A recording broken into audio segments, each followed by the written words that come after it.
ಕರ್ನಾಟಕದಲ್ಲಿ ಯಾವುದೇ ವ್ಯಕ್ತಿ ಯಾವುದೇ ಸಮಸ್ಯೆಯಲ್ಲಿ ಇರ್ಲಿ ಜಸ್ಟ್ ಒಂದು ಕಾಲ್ ಮಾಡಿ ನಿಮ್ ಜೊತೆಗೆ ನಾವಿದ್ದೀರಿ.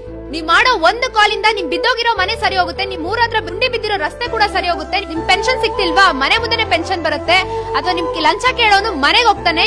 ಇಷ್ಟೆಲ್ಲ ಕೂಡ ಉಚಿತವಾಗಿ ನಡೆಯುತ್ತೆ. ಈ ಒಂದು ಸಹಾಯವಾಣಿಗೆ ದಯವಿಟ್ಟು ಬೆಂಬಲಿಸಿ. ಇಡೀ ಕರ್ನಾಟಕದ ರಾಜ್ಯನೇ ಈ ಒಂದು ವಿಡಿಯೋ ನೋಡ್ಬೇಕು. ಅದಕ್ಕಿಂತ ಮುಂಚೆ ದಯವಿಟ್ಟು ಈ ವಿಡಿಯೋನ ಶೇರ್ ಮಾಡಿ. ನಿಮ್ಗೇನಾದ್ರು ಪೆನ್ಷನ್ ಸಿಗ್ತಿಲ್ವಾ, ಅಥವಾ ಸರ್ಕಾರದ ಯೋಜನೆಗಳಿಂದ ವಿಫಲ ಆಗಿದ್ದೀರಾ, ಆಧಾರ್ ಕಾರ್ಡ್ ಪ್ರಾಬ್ಲಮ್ ಆಗಿದ್ಯಾ, ಮೋಸ ಹೋಗಿದ್ದೀರಾ, ಅಥವಾ ಪೊಲೀಸ್ ಸ್ಟೇಷನ್ ಅಲ್ಲಿ ಕೇಸ್ ತಗೊಳ್ತಿಲ್ವಾ, ಲಂಚ ಕೇಳ್ತಿದಾರಾ, ನಿಮ್ಮ ರಸ್ತೆಗಳಲ್ಲಿ ಗುಂಡಿ ಆಗಿದ್ಯಾ, ಎಲ್ಲದಕ್ಕೂ ಒಂದು ಕಾಲ್ ಮಾಡಿದ್ರೆ ಸಾಕು. ಕೇವಲ 10 ನಿಮಿಷದಲ್ಲಿ ನಿಮ್ಮ ಪ್ರಾಬ್ಲಮ್ ಗಳಿಗೆ ಪರಿಹಾರ ಸಿಗುತ್ತೆ. ಅದೇ ನೋಡಿ ಈ ಒಂದು ಆಫೀಸು, ದಲಿತರ ಸಹಾಯವಾಣಿ. ಕರ್ನಾಟಕದಲ್ಲಿ ಇರುವಂತಹ ಸಮಸ್ಯೆಗಳನ್ನ ಬಗೆಹರಿಸಬೇಕು ಅಂತಂದ್ರೆ ಸರ್ಕಾರ ಮಾಡಬೇಕು. ಈಗ ಸರ್ಕಾರ ಮಾಡ್ತಿದ್ದಾಗ ಇನ್ಯಾರು ಮಾಡಬೇಕು? ಎಷ್ಟೋ ಜನ ಮನೆ ಇಲ್ಲದೆ, ಮಠ ಇಲ್ಲದೆ, ಊಟ ಇಲ್ಲದೆ, ಉದ್ಯೋಗ ಇಲ್ಲದೆ, ಸರ್ಕಾರದಿಂದ ಸಿಗ್ಬೇಕಾದಂತ ಮೂಲಭೂತ ಸೌಕರ್ಯಗಳು ಇದುವರೆಗೂ ಸಿಗ್ತಾ ಇಲ್ಲ. ಅದನ್ನ ಕೊಡ್ಬೇಕಾದವ್ರು ಯಾರು? ಸರ್ಕಾರ.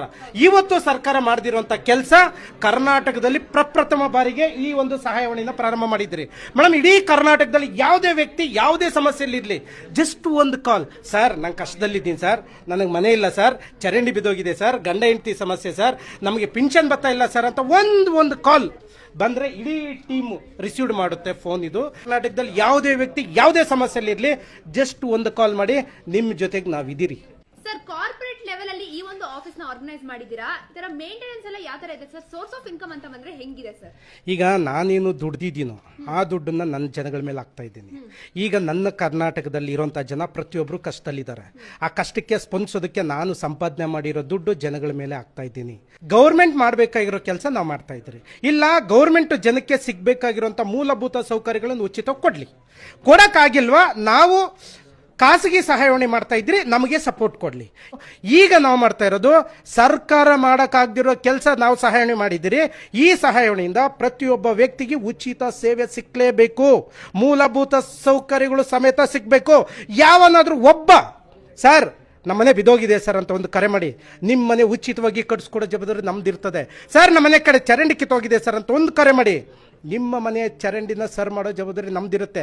ಯಾಕೆ ಅಂತಂದ್ರೆ ನಾವು ಮಾನವೀಯತೆಯಾಗಿ ಬದುಕಬೇಕಾಗಿರೋದು, ನಮಗೆ ಬೇಕಾಗಿರೋದು ನಮ್ಮ ಕರ್ನಾಟಕದ ಜನಗಳನ್ನ ಉಳಿಸಬೇಕಾಗಿರೋದು ನಮ್ಮ ಜವಾಬ್ದಾರಿ.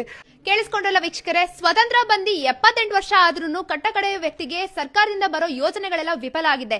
ಇಂಥ ಒಂದು ಸಂದರ್ಭದಲ್ಲಿ ಈ ಒಂದು ವ್ಯಕ್ತಿ ಬಂದು ನಾನ್ ನಿಮಗೆ ಉಚಿತವಾಗಿ ನಿಮ್ಮ ಮನೆ ಬಾಗಿಲಿಗೆ ಬಂದು ಉಚಿತವಾಗಿ ಸೇವೆಗಳನ್ನ ಕೊಡ್ತೀನಿ ಅಂತಿದ್ದಾರೆ. ಇಂಥವ್ರಿಗೆ ದಯವಿಟ್ಟು ಇಂಥ ಸಹಾಯವಾಣಿನ ಬೆಂಬಲಿಸಿ. ಆದಷ್ಟು ಈ ಒಂದು ವಿಡಿಯೋನ ಶೇರ್ ಮಾಡಿ. ಇದೇ ಫೆಬ್ರವರಿ 26ನೇ ತಾರೀಕು ಸಹಾಯವಾಣಿ ಉದ್ಘಾಟನೆ ನಡೆಯಲಿದೆ. ಯಾರ್ಯಾರೆಲ್ಲ ಪ್ರಜ್ಞಾವಂತರು ಇದ್ದೀರಾ ದಯವಿಟ್ಟು ಬಂದು ಒಂದು ನೈತಿಕತೆಯಿಂದ ಬೆಂಬಲಿಸಿ. ಆದಷ್ಟು ಈ ವಿಡಿಯೋನ ಶೇರ್ ಮಾಡಿ.